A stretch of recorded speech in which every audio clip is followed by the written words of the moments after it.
안녕하세요. 예. 네, 어머니. 근데 있잖아요. 네. 대변이 까만 것도 문제지만 네. 가늘은 것도 문제가 되는 것 같아요. 네, 어머니.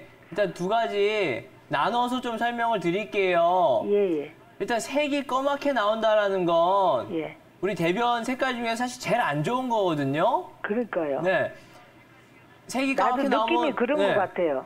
우리 몸 어딘가에서 저 바깥쪽 말고 안쪽 어딘가에서 계속 피가 나고 있다는 얘기예요. 내가 이제 색이 그래요? 검하다고 그래서 궁금한 거는 혹시 요즘 뭐 빈혈기 없어요? 아 어지러워 뭐 이런 것들. 그게 아니고요. 네. 저가 화병이 있어요. 화병이 있어요. 화병이니까 열이 위로 올라가니까 어떤데 대변이 안 나오는 것도 그거 관계인 것 같아요. 아니야 어머니 그거는 좀 관계가 없고요. 우선적으로 어머니 화병은 그 나이 때 다 있잖아요. 예. 그 화병 관련된 것들은 또 나중에 따로 얘기를 하고 예. 대변만 가지고 본다 그러면 예. 색이 검맣게 나온다라는 건 몸 안에 어딘가에 지속적으로 피가 나오고 있다는 얘기거든요. 아, 그래요? 네. 그러니까 이거는 빨리 피 검사 해갖고 내 빈혈 수치가 어느 정도가 되는지를 봐야 되고 그럼 또 하나 두 번째로는 아까 대변가에도 얇다고 그랬잖아요. 예. 거기에 2년 전에 어머님 동생분이 대장암으로 이제 돌아가셨다고 얘기를 했어요. 예. 그러니까 딱 대장암 의심 증상이에요. 근데 그런 것 같아요. 내가 느낌이 그런 것 같아요. 아니 어머니 느낌에 그런데 병원 가서 검사는 안 하셨나 봐. 무서워서. 진짜 대장암일까 봐. 아니, 했어요. 네. 했어요? 그러니까 했는데 뭘로 했냐면 피 검사를 했어요. 피 검사 그걸 언제 하신 거예요? 언제? 그게 네. 지난달에요. 지난달에. 근데 네. 이상이 없다라고 얘기하더라고요. 일단 피 검사상에선 이상이 없고 대변 피 검사 색깔은 갖고 검맣고. 그게 증상이 나오는 건 아니지 않나요? 그러면 어머니 일단 지난달에 뭐 피 검사를 했는데 네.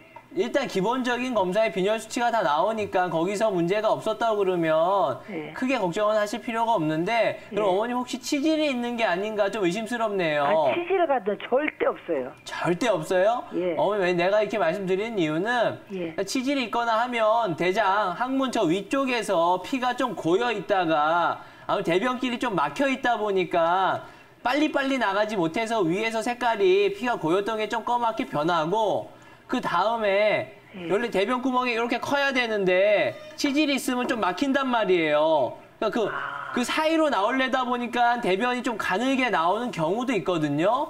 치질은 절대 없어요. 아니 본인이 안 아프다고 그래서 어머니 없는 건 아니니까 아, 그래요? 대장 검사를 피 검사 말고 대장 내시경 검사를 한번 받거나 어딘가에 가서 누군가에게 이 항문을 한번 보여줘야 돼요, 어머니.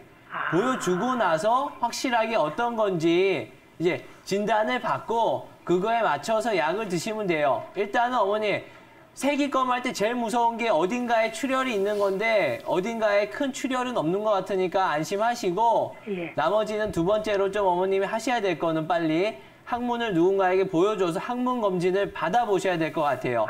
그리고 나서 이제 치료를 한다고 그러면 화병 치료뿐만 아니라 모든 것들이 일시에 좋아질 수가 있거든요. 그러니까 항상 빨리 좋아지려면 제대로 진단이 돼야 돼요.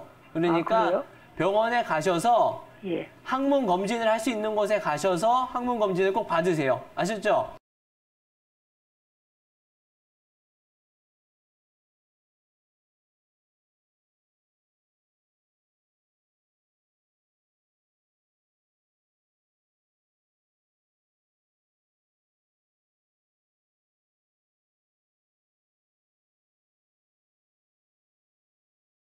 안녕하세요. 네, 안녕하세요. 연세가 80이신데 목소리가 굉장히 젊게 들리시네요. 고맙습니다. 기운이 없거나 그러지는 않으신가 봐요? 아유, 밥을 조금 먹기 때문에 네. 기운을 맥을 못 추죠. 목소리가 굉장히 힘이 있어가지고 기운이 있으신 줄 알았더니 그런지 않으시네. 왜 식사를 조금밖에 못 하세요? 원래 그렇게 좀 조금만 들어가면 배불러요. 혹시 키 몸무게 알 수 있을까요, 어머니? 몸무게는 48. 48. 키는 51인가 52인가 네네네. 키가 되게 작으시고 출산은 몇 자녀를 몇 분이나 두셨어요? 하나예요. 아, 한 분이요. 혹시 요실금은 없으신가요? 그런 건 없어요. 요실금은 없으시고 그러면 변을 볼 때 보고 나서 끝에 가서 변실금이 있으신 예. 거네요. 평소에 예. 있는 거는 아니시고 예, 변비 설사는 없으세요? 예, 설사 같은 건 없어요. 설사도 없고 변비도 없으시고 예, 네. 아까 저기 앞에서부터 계속 방송을 보셨는지 모르겠는데 예. 연세가 드시면 위장의 어떤 위장의 기능이 굉장히 이렇게 연동 운동에 유력하게 잘 돼야 되는데 항문 예. 직장도 마찬가지예요. 예. 그것도 근육이거든요.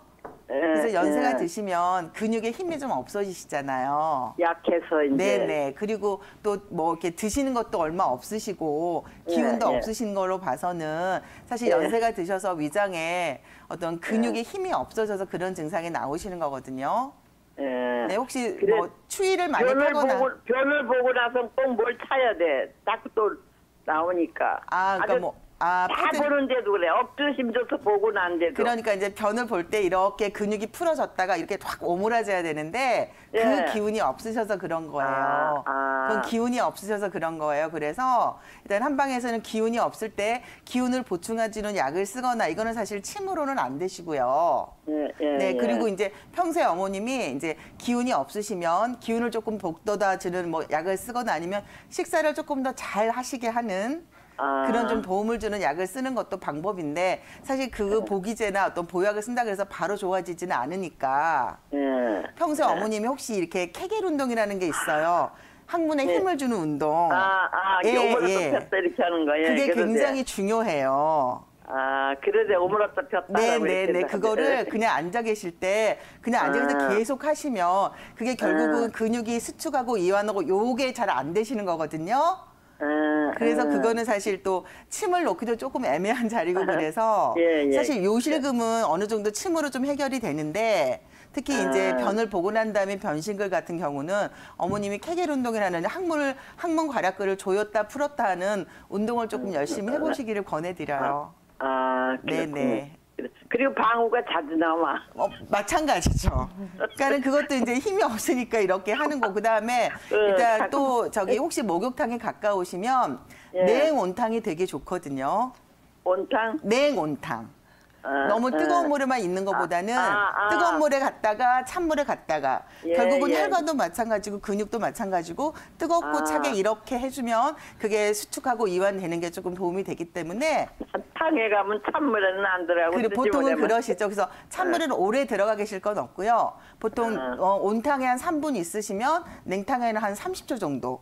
냉온탕, 네네. 오히려 냉온탕이 관략근 조절에는 도움이 되실 것 같아요. 네. 아, 이제 관략근이 이제 약하니까 이게 네네. 자꾸. 평소에 계속 관략근 운동하시고 냉온탕 해야는구나. 하시고 그다음에 기운 돋궈줄 수 있는 그러면 네. 약을 조금 쓰셔보시는 거 그렇게 네. 정리해드릴게요. 아까 조금 전에 말씀드렸는데 항문 괄약근을 조이는 약보다는 전체적으로 기운을 북돋아주는 약을 쓰는 거죠. 그래서 제가 아까 기운을 쓰는 약을 먹는다 그래서 바로 그게 좋아지지는 않지만 그 약이 도움이 되고 어머니가 평소에 관략근 운동하고 냉온탕을 조금 하시라고 제가 그렇게 정리해드렸어요. 그렇군. 예, 예. 네. 소변은 2시간도 참고 3시간도 참는데. 네, 그러니까는 이쪽 소변 관략근 쪽은 괜찮으신데 이 항문 네. 관략근이 조금 문제가 생기신 것 같아요. 그래. 예. 앞에서 원장님들께서 소개시켜 주신 방법은 이제 달여서 먹는 거. 그런데 저는 또 달여서 먹는 방법에 뭐 네. 차로도 드시기도 하는데 저는 외용량을 조금 소개를 해드릴게요. 그래서 이 유분피라는 약재가 사실 코나물하고도 불릴 정도로 비염에 조금 상당히 효과가 있는 약인데 사실 비염에는 비염이 오래되다 보면 코 점막이 많이 헐기도 하잖아요. 여기에 그 유분피를 오래도록 다리다 보면은 이게 점액질처럼 끈적끈적하게 되거든요. 거기다가 죽염을 유분피의 그 끈끈한 액 3에다가 죽염 한 1 정도로 섞어서 면봉에 발라서 코 점막이 비염이나 어떤 오랜 축농증 때문에 코가 헌 경우에 그 부분에 이렇게 면봉으로 이렇게 좀 칠해주면 그게 좀 가라앉는 그런 효과도 있고요. 그다음에 요즘에 아토피가 많은 아이들이 이 유분피 액을 조금 차처럼 묽게 달여가지고 거기다가 뭐 솔나무 향이나 이런 거를 솔나무 같은 거를 같이 섞어서 목욕할 때 같이 이렇게 목욕물로도 좀 외용약으로 쓰면 아토피에 도움도 되고요. 그다음에 아까 이게 이제 처음에 모 원장님께서 이제 소종 해독 작용을 한다 그랬는데 그게 먹어줘도 되지만 피부에 발라줘도 되거든요. 특히 농이 잡히는 그러니까 이거를 한방에서는 습으로 인한 피부 질환이라 그러는데 이 진물이 흐르는 종기라든지 이런 피부 질환이 있을 때 이 끈끈하게 아까 그 오래 달다 보면 약간 점액질처럼 되는 그거를 갖다 이렇게 바르시면 피부병 질환에 상당히 효과가 있다고 합니다.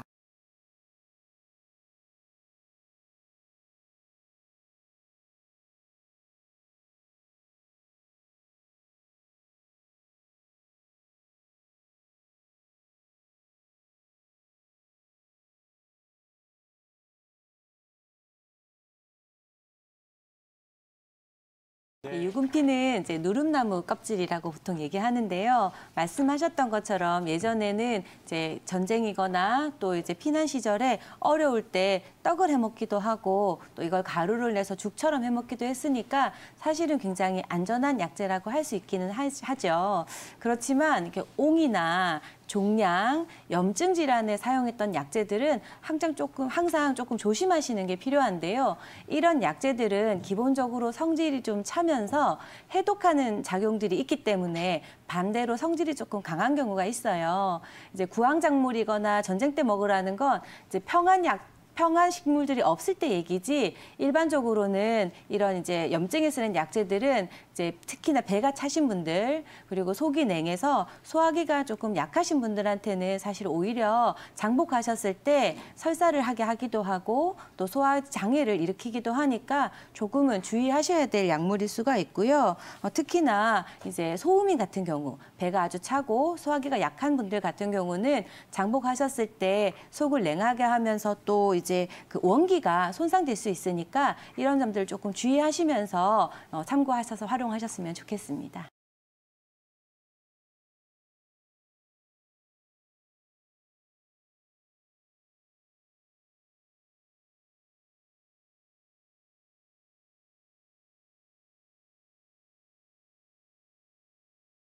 어머니 안녕하세요. 안녕하세요. 네, 지금 오랫동안 고생하셨는데 제가 좀 몇 가지만 여쭤볼게요. 네. 그 혹시 키랑 몸무게가 어떻게 되세요? 키는 158이고 네. 몸무게는 지금 살이 많이 빠져갖고 네. 지금 50kg가 못 나갔고요. 아이고 그러시구나. 살은 언제부터 좀 빠지셨나요? 그 갑상선 있으면서부터 그렇게 빠집니다. 그러시고요. 그다음에 그럼 지금 갑상선 기능 저하증이 있으셔서 그쪽 약을 뭐 드시고 계시나요? 뭐 신지로이드 같은 거? 예. 아, 갑상선 약은 드시고 계시고요. 그다음에 약 이제 약 먹고 있고 네. 또 한디 몸이 가려워요. 아, 몸이 가려우시고 가려운디 육고기만 먹으면 살이 찌고 또 가려우게 육고기를 끊으면 또 금방 살이 빠고 그래요. 그러시고요. 그다음에 이제 그 갑상선 기능 저하증으로 약을 드시고 계시잖아요. 그 약을 먹으면은 이제 혈액 검사를 정기적으로 하게 돼 있어요. 그래서 몸 안에 갑상선 호르몬이 제대로 이제 피 안에 정확하게 있는지 없는지를 확인하는 검사를 하게 되거든요. 지금 그 수치는 괜찮으신 거예요? 검사는 안 하고 있어요. 몇 년 동안. 몇 년 동안. 네. 이제 갑상선 약은 드시고 계신 거죠? 네. 이제 약을 먹는 이유가 어떤 갑상선 호르몬을 맞춰주려고 약을 먹는 거예요. 그래서 이제 피 검사를 해가지고 갑상선 호르몬 수치가 정확하게 정상 범위에 나왔는지 안 나왔는지가 중요하거든요. 만약에 갑상선 호르몬 수치가 정상보다 낮다 그러면은 일단은 그 호르몬을 맞춰주기 위해서 이왕 드신 거 갑상선 호르몬 약을 드셔야 되고요. 그게 먼저 선행돼야 될 것 같아요. 혈액 검사를. 그래서 제가 봤을 때는 병원에 가셔서 갑상선 이 혈액 검사를 좀 해보고 싶다고 하셔가지고 한번 확인을 해보시고요. 여기서 이제 두 가지가 있어요. 하나는 이제 갑상선 호르몬 수치가 정상인데 춥고 이런 거는 이제 한방에서 냉증이거든요. 그래서 이제 어떤 냉증의 이제 비춰가지고 치료를 하게 되고요. 만약에 너무 이제 추워요. 그다음에 만약에 갑상선 호르몬이 정상이 아니다. 그러면 일단은 맞추는 치료부터 하셔야 돼요. 그래서 이제 두 가지를 나눠서 설명을 드리면요. 갑상선 기능 저하증일 때도 한방 치료를 많이 합니다. 많이 하고 그 양약을 줄여나가는 쪽으로 치료를 하고 그런 것들이 논문에 굉장히 많이 발표가 돼 있어요. 그래서 그런 것들은 어떤 기준에 따라서 치료를 하느냐에 따라 좀 달라질 수가 있어서 전에 이제 냉증이나 이런 것 때문에 지금 70째 드신 것 같은데 오래 드신 것 같은데 옛날 상황하고 지금 상황하고는 좀 틀리니까 좀 봐야 될 것 같고요. 뭐 다른 정보는 제가 많이 안 여쭤봐서 모르겠지만은 원래 이제 좀 마르신 분들, 살이 좀 없으신 분들이 많이 추워요. 그리고 이제 갑상선 기능 저하증이라는 게 이제 기능이 저하돼서 부종이 생긴다든지 기력이 저하된다든지 하는 게 있기 때문에 일단은 어머니 혈액 검사를 먼저 해보시고요. 그 다음에 한방 치료를 겸하시면은 도움이 많이 되실 것 같아요. 부터 좀 사용을 했더라고요. 제가 이번에 유분피에 대해서 동의보감을 좀 정리를 해봤어요. 그랬더니 동의보감에 유분피 사용한 것들이 많이 나오는데 일단은 불면에 유분피를 많이 사용을 했습니다. 그래서 이제 불면에 유분피 다루미를 먹기도 했고요. 그 다음에 이제 난산, 아기를 낳을 때 잘 안 나올 때 사용했고요. 그 다음에 계류유산이라 그래서 임산부가 아기가 이제 사산됐을 때 아기를 잘 다시 밖으로 내보내기 위해서 유분피 달인물을 사용하기도 했습니다. 또 이제 대소변을 통하게 하는데도 유분피를 사용을 했는데요. 특히 그 중에서 이제 소변이 시원치 않게 나오는 임병에 유분피를 많이 사용을 했습니다.